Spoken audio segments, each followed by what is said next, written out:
Hi, I'm Jenna. Welcome to Wildcat Productions.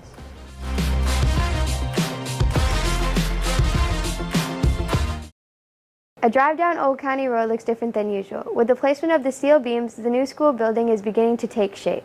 Within the next year, the Westport community has a big addition to look forward to. The new junior-senior high school is on schedule to open in 2021. Coming along very nicely. It's right on schedule. They were hoping to get the steel columns and beams put up by at least started before the new year, and they did. And at this point right now, all of the steel work, the beams and the columns are all done for the middle school side, and the high school side will start next week. School building committee member Mr. Bernier doesn't see any roadblocks that could push back the opening of the school. No, with the exception of weather. Hopefully it'll be a nice mild winter and a relatively dry spring, and I think then everything will go well. With having 7th through 12th graders in one building altogether, the new school allows space for each grade. I think we're really crowded here, and it'll be great once we get into the new building when we have a chance to kind of spread out. Westport has always had a problem with students eventually leaving and going to other schools, but with what the new school has to offer, more students will hopefully choose to stay. I hope so. I think we'll have an opportunity to offer more classes, to offer activities, things that currently we're squeezed here and we can't offer, but we'll have a chance, and everything will be new. The technology is going to be state of the art, so hopefully that makes a difference when kids are choosing which high school. The new school required the town to pay higher taxes, take a vote, and come all together in agreeing that it's the best thing. It's something to be thankful for. If nothing else, I hope the town gets a sense of pride out of the building, and the kids see that as well, that the taxpayers were willing to cough up a lot of money for this building to help them with their future, and that's a pretty significant investment, and I hope the kids recognize it, and I hope the town appreciates, and can use it. Next school year will bring dramatic changes to the high school schedule, and for most students, it's not welcome. There doesn't seem to be much positive feedback about the schedule change. I would like it to remain 4 periods because that's what we've grown up doing and it has worked. I don't know why they would want to fix something that isn't broken. I think 100% it should remain 4 blocks a day. I think it'd be better to remain 4 periods. I don't want the switch. I want them to stay the way they are. I would prefer that the schedule remains 4 periods. By having more classes and a decrease in class time, there will be less time on learning. I don't think that I'll be able to get as much work done as I can in these classes. Not only do the longer periods give me a chance to get some of my homework done, it gives us a chance to go over more things in class so we don't have as much homework. Oh, yes, absolutely. I lived at Dartmouth High School last year, and everybody was so stressed out. It was a terrible schedule. It's a terrible way to make students live, honestly. Yeah, because there's more classes that you have to deal with at one time. Yeah, 'cause I think with how classes start, it takes more time to get class started, and we have more time to actually do work when they're longer, and kids are able to stay on focus rather than switching in between classes every single period. Yeah, I think that having more than 4 classes is overwhelming, because I think 4 classes is overwhelming enough. I think it will be much harder because I'll have, even though I still might have the same amount of preps, prepping for 3 different classes, I'm going to have more students because I have to teach that 4th class instead of the 3rd class. So it's going to be harder for me to keep up with grading because of the extra workload from more students. Students explained in reasons why having the same classes with no switch is not beneficial. However, one staff member gave reasons for both sides. No. I think it makes it more challenging for AP classes. I take 2 APs this year, and it would make it so much more stressful if I had to take them all year long. No, I need the switch. For some classes, sure, like a lot of MCAS classes, it's really helpful to have those kids all year long. But for other classes, it might be less useful / it takes away from the students' abilities to kind of be able to select different classes and more electives that they might want to take throughout the year. Having to balance schoolwork and other activities outside of school will be much more difficult to maintain when having more classes. More classes and more homework will definitely make it more difficult to balance the million other things I do after school. Yes, because you get homework for 6 classes instead of just worrying about 4. And if you're an honors student, then you're taking 6 honors classes when you should only be taking 4. And then you could switch this semester and take your other 4 next semester. Yeah, because now if you take 4 APs, you can take 2 one semester and then 2 the other, but if it's all year long, then you're dealing with 4 APs all at once, and it's going to be way too much homework and studying for like tests and quizzes. Yes, it's a lot more work, and I already have enough things to do, enough homework and enough stress, so I don't need any more. For sure, just like I said earlier, having the extra student load would be harder. And then for the students' sake, having more classes is definitely going to make it harder for them as well, keeping up with homework, especially for some college prep classes. Some of the kids have struggled to keep up with the homework, so having extra classes might not be the best way to fix that. Now that students will have to study for all their core classes at the same time, it will become a challenge.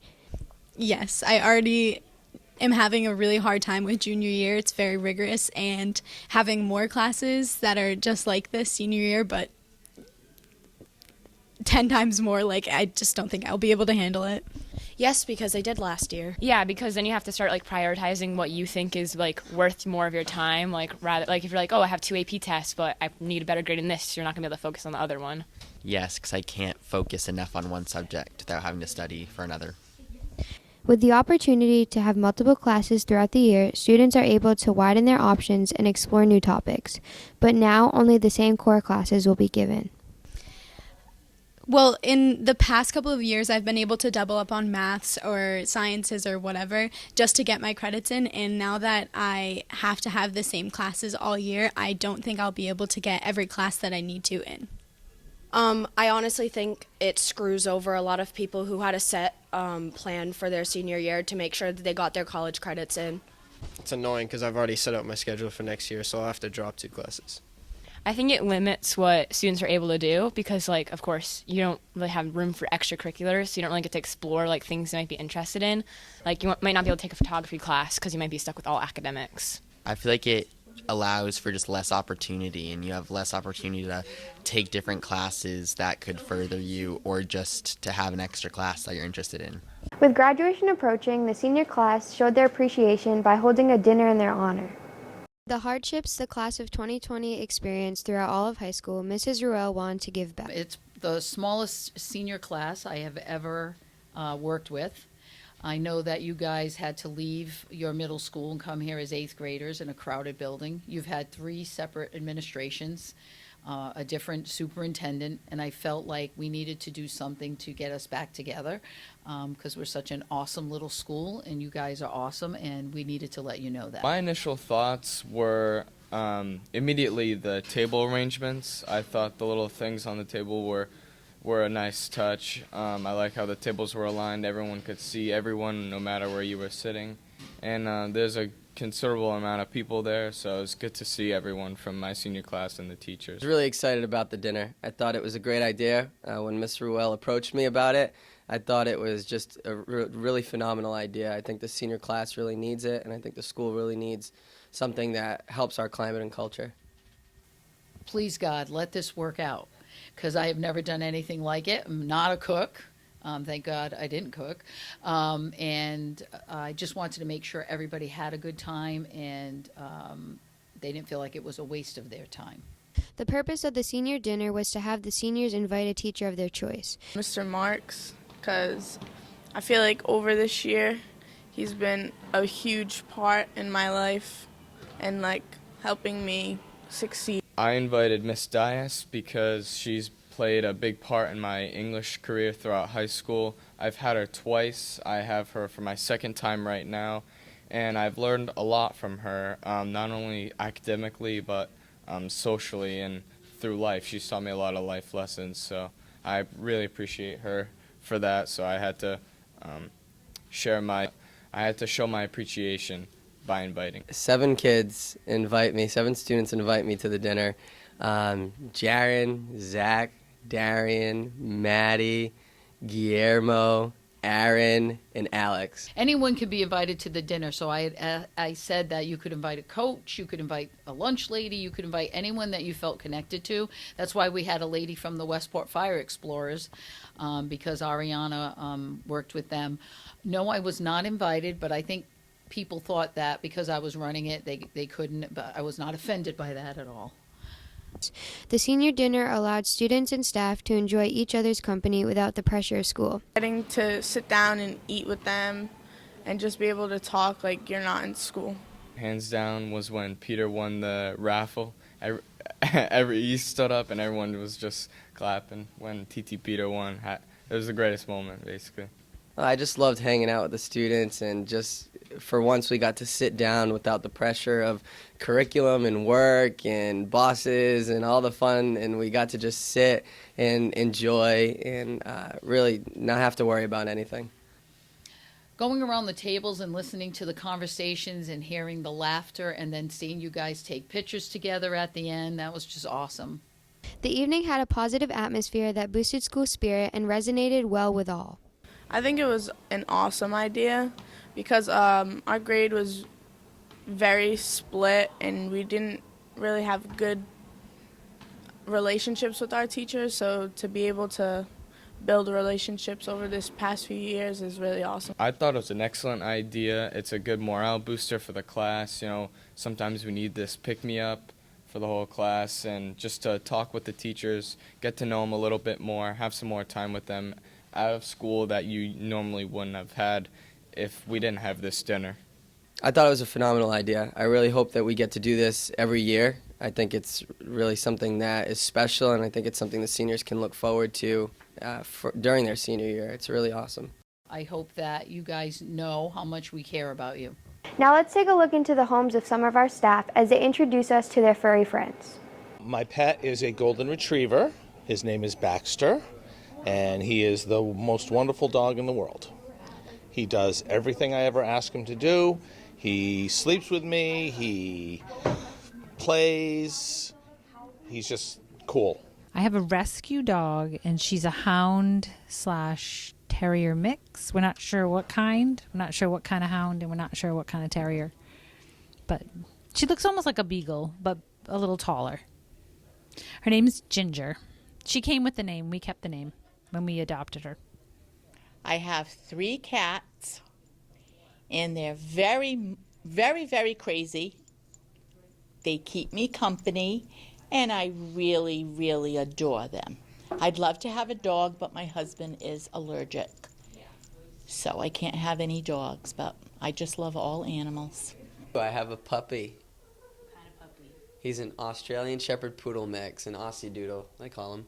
I just got him this summer. I surprised my wife with him, so we were really excited because we moved into an apartment that accepts animals. So we've been dying for a puppy, and we just got him, and he's 8 months old, and he's the cutest little thing, and I love him.